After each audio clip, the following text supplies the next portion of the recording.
Earlier today, my brother and I started playing some 8-bit armies. Well, 8-bit hordes, I guess. But it's basically the same game. So I guess some of the devs that worked on some of the Westwood Studios Command and Conquer games back in the day, they decided to make a new game since they don't work for EA anymore. And they couldn't call it Command and Conquer, and they didn't have the big budget that Command and Conquer did, so they made this game. And the only unfortunate thing about this game is it just doesn't have any real story to it. Of course, they can't do what Command and Conquer did and hire a crap ton of actors and come up with sets and, do the whole Command and Conquer acting thing and whatnot. But, it would be cool to see a little bit more story to it. Like, even just voice actors, just something. But other than that, we had a lot of fun. We played a few of the missions. We were doing the co-op mode. And it was okay. We won some of them. We failed to win the last one. We tried it twice and we just gave up. But that was just because my little brother was tired, I think. And I was a little tired too because I didn't eat any food. Remember to check out my Twitch, twitch.tv/himselfxd. And check out my little brother's Twitch, twitch.tv/ninjothxd. So the layout of the game is very Command and Conquer-esque. Instead of power, that's actually your population bar down there. On the right side. And your units move just like Command and Conquer units. They don't really have a whole lot of depth in how to position them.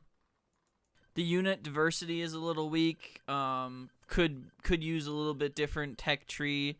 I don't know. It's just a very basic RTS game. It's cool. It's very Command and Conquer-esque. If you like Command and Conquer a lot, it would be nice to just try it out a little bit, but it's not that, game-breaking. Do you love Command and Conquer but want it all to be a Protoss ball? Well, here's 8-bit armies. Hello, I'm Ninjoth, and I'm going to start talking about some things I like and dislike about this game. In the start of every 8-bit armies game, you kind of build off as if you're still playing Command and Conquer. You're stuck with low resources, you have no units, and you're just trying to build up your base. But as you go on, it seems to turn into a game of who has more units and more powerful units mixed in. It's as if you were playing Protoss and had a Protoss ball, which is basically a random combination of units that destroys everything.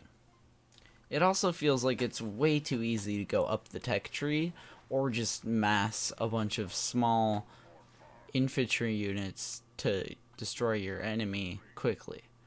Most of the fights involved both armies being on top of each other and the bigger ones winning, or just being overpowered with the amount of massive things they have.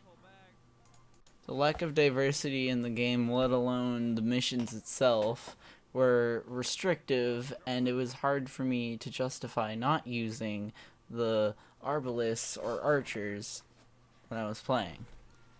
And by the time you hit late game, you're massing up dragons because they just stomp everything else. Most of the other units do little to nothing and don't really affect the game as much as you want them to. I do like how it has a unique taste when you move your buildings around the map in a way that you have to protect them as you're building them so you can expand. It's less of just plopping a building anywhere and more of actually paying attention to where your current buildings are. The way the environment is put together is pretty interesting. I think that more RTS games should have breakable buildings along the entire map that make up most of the foundation, because then you can actually make your own little areas to protect your buildings or workers. Overall, I dislike these types of campaigns because they don't have as much interesting stuff as Command and Conquer and StarCraft games do, and it lacks any sort of depth. Even the maps are just pulled from the skirmish game mode. It's not anything revolutionary.